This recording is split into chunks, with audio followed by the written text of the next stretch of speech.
Radio Republik Media dengan Warta Berita. Kasus COVID-19 di Jakarta kembali meningkat. Bersama saya Apri, inilah Radio Republik Media dengan berita selengkapnya. Dalam 5 hari terakhir, konfirmasi kasus COVID-19 di DKI Jakarta meningkat. Sebelumnya, telah dilaksanakan pemberlakuan pembatasan kegiatan masyarakat level 1 PPKM di Jakarta. Kebijakan ini berlaku mulai 7 Juni lalu hingga 4 Juli 2022. Selama PPKM level 1 berlangsung, masyarakat diperbolehkan melepas masker saat berada di area terbuka dengan kondisi tidak padat. Sementara masyarakat yang mengalami gejala batuk dan pilek tetap harus menggunakan masker saat beraktivitas di area terbuka. Juga masyarakat yang masuk kategori rentan atau lansia atau memiliki penyakit komorbid juga harus tetap menggunakan masker meski berada di area terbuka.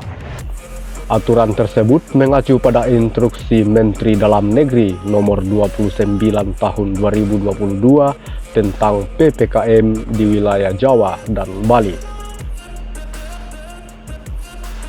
Namun sejak PPKM level 1, lonjakan kasus COVID-19 di DKI Jakarta pun meningkat hingga melampaui 200 kasus per hari dalam beberapa hari terakhir.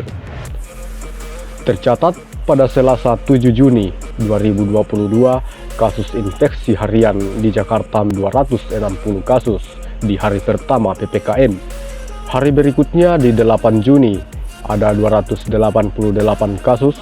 Kemudian di hari Kamis, tanggal 9 Juni, jumlahnya bertambah menjadi 276 kasus. Lalu di hari Jumat tanggal 10 Juni, jumlah kasus semakin bertambah menjadi 333 kasus.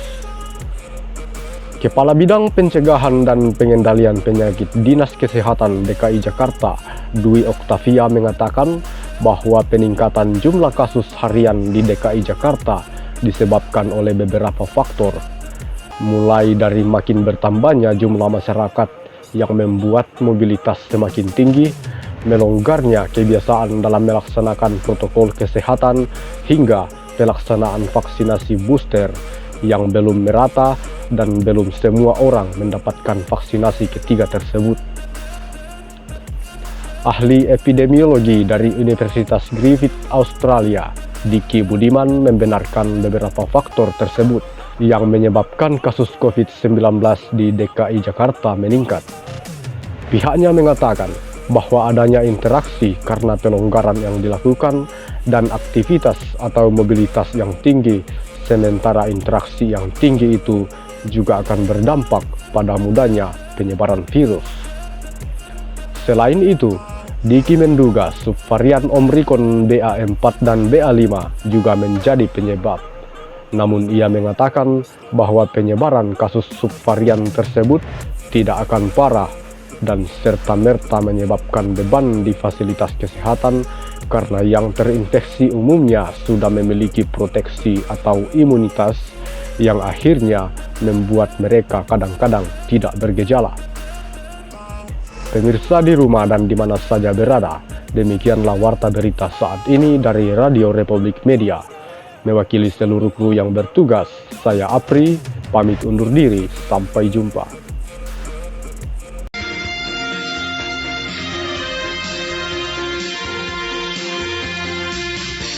Sekian warta berita, produksi Radio Republik Media.